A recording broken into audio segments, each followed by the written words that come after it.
You know that Ken Susi is more than just some hunk. He's some hunk who can shred.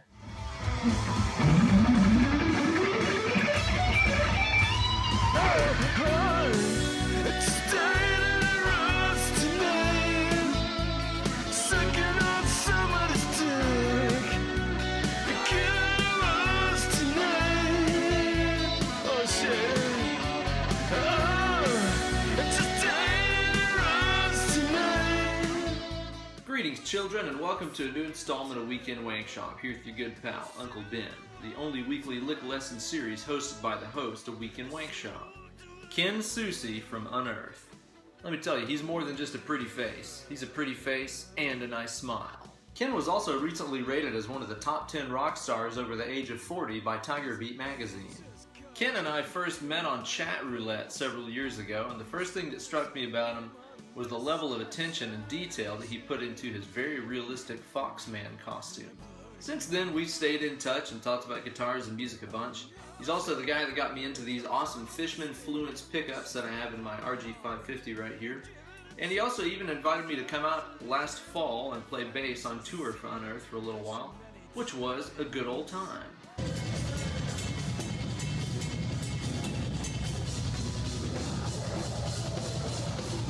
And while I was out on the road with Ken, I learned that he is a generous and compassionate lover, as well as a great guitar picker. Last year, Ken and his Unearth cohorts released a new record called Watchers of Rule, and it's probably their most technical and shreddy record that they've done today. It features a lot of really sick guitar solos, like this one, which can be heard in the song The Swarm. It's got kind of a little guitar duel thing between Buzz and Ken in it, and We're All the Winners is the great part. Let's hear this lick again at stepdad speed.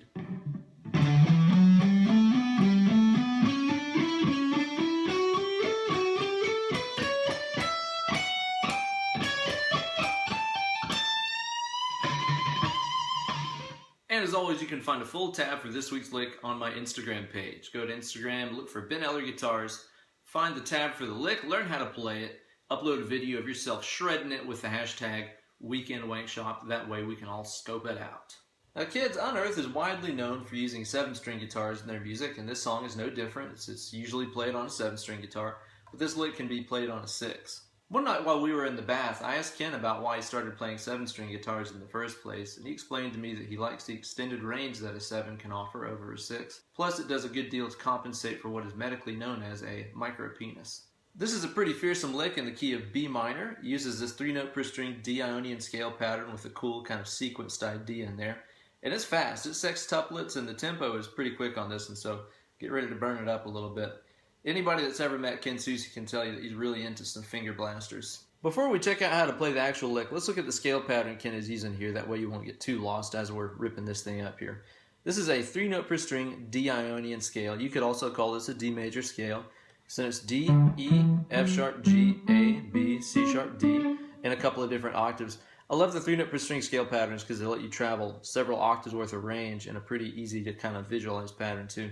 So anyway, here it is. Against those notes, just in a couple of different octaves. And fretboard wise, it's going to end up like this. On the low E string, we're going to have 10, 12, 14. Same thing on the A string, 10, 12, 14. Notice the fingering there. I'm using 10 and 12 and 14 like this. I'm not using my ring finger there. I'm using first finger, second finger, fourth finger. So anyway, then on the next two strings, we're going to play 11, 12, 14, 11, 12, 14. Then on the next two strings, we're going to play 12, 14, 15, 12, 14, 15. So there's only 3 different kind of patterns at work in here. And then these, and then these.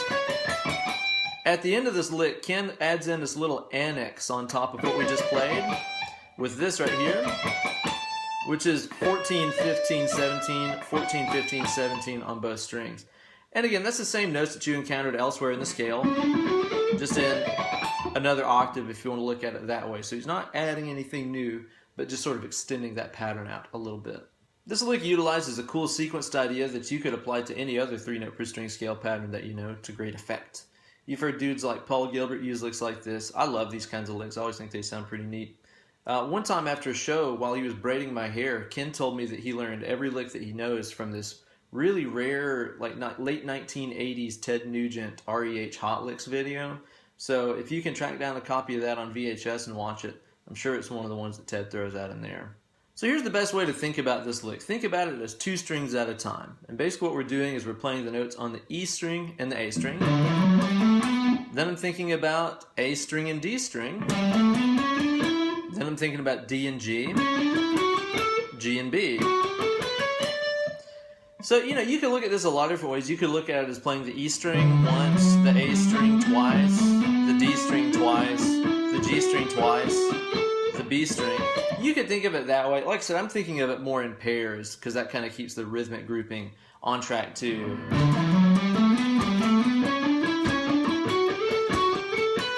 You know, because like I said before, this is 6 notes across each beat, so it kind of helps me group like what notes I'm playing against which beat if I think of it as, like I said, kind of 2 strings at a time like that.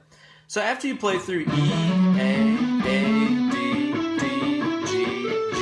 B, he's going to jump down here to the high E string, and this is more like a dotted 8th kind of feel, I guess.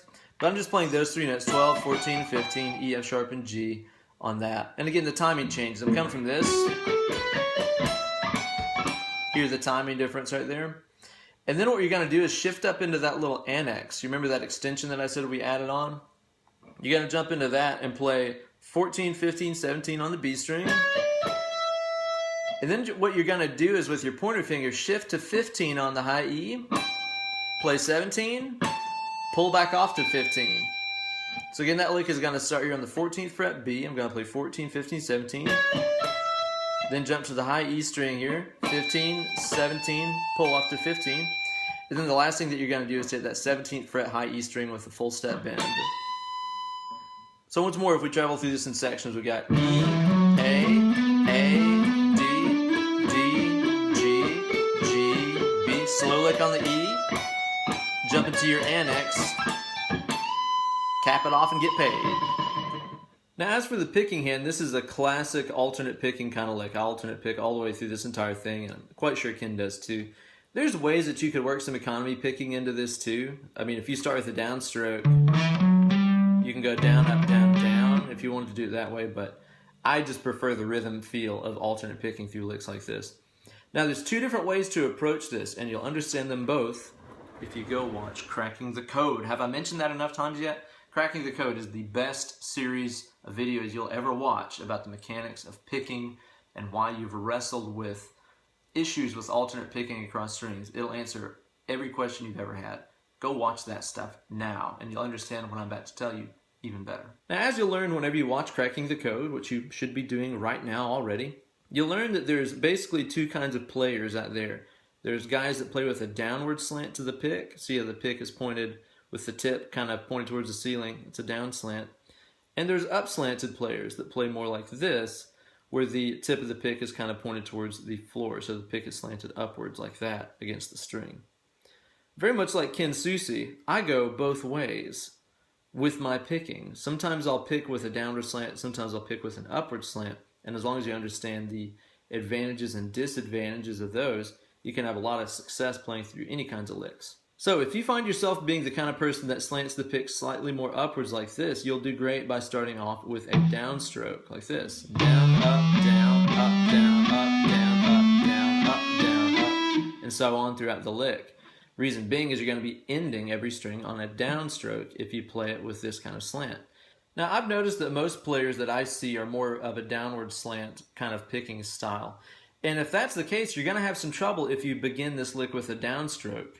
Again, as you'll learn in the videos and stuff, whenever you do a downstroke, it kind of puts your pick inside of the strings. It's very hard to change strings after that. So if I begin this lick with a downstroke, I'll go down, up, down, and then if I'm alternate picking, I've got to kind of yank it out of the strings, go under the A string, and upstroke right there, which is pretty difficult.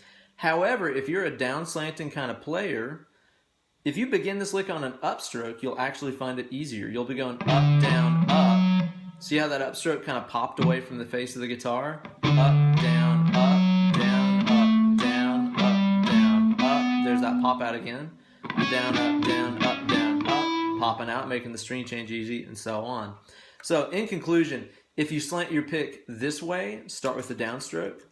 If you slant your pick this way, start with an upstroke, and you'll have an easy time. And again, another solution for picking through this lick right here would be to play with a downward slant like that. Start with a downstroke and immediately economy pick. Down, up, down, down, up, down, up, down, up. Which again solves the first string change just by going down, down like that.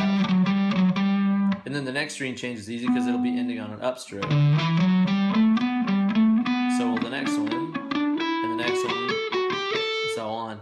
So if you're just a hardwired down slant kind of player, try economy picking those first 4 notes. Down, up, down, down, and you'll probably find it to be a lot easier. So there you go, kids. A sick lick from the guy that People magazine rated as one of the top musicians most likely to get a disease named after them. Thank you guys so much for watching, and thank you to Ken Susi and my other friends in Unearth for being such a swell bunch of young men. Be sure to go buy their new record, Watches of Rule. It's the best thing they've done since Oncoming Storm. Really killer stuff, guys. Be sure to follow my antics on Twitter and Instagram at Ben Eller Guitars. And if you're interested in booking some one-on-one Skype lessons with Uncle Ben, drop me an email, benellerguitars@gmail.com, and we'll talk about rates and times and all that other good stuff to get you set up and get you learning that good stuff. Thank you guys again for watching. Take care. See you next week.